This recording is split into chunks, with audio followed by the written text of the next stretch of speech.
করবো? 200-300 টাকা ইনকামে কি সংসার চলে? চাল কিনতে কিন্তু টাকা শেষ, তরি তরকারি কিনবো, তোর বাড়ির চাল আছে, তরি তরকারি নেই, কি করি? দেখ একটা পেঁপে পাইছি, পেঁপেটা নেই, পেঁপে পেঁপে নিলি বগে কেউ কেউ নেই পেঁপেটা। ভালো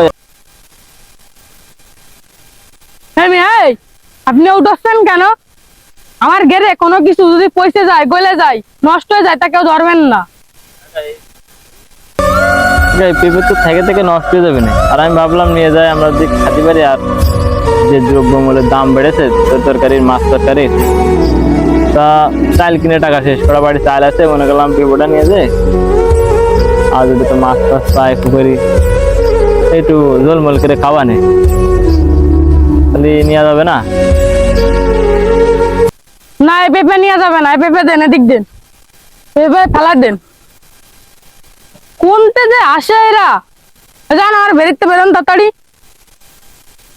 আজ যেন কখনো না দেখি বেরিতে। মনে করলে একটা পেঁপে পাইছি, পেঁপেটা নিয়ে রান্না করে খাওয়া। মানুষ আসলে এরকম।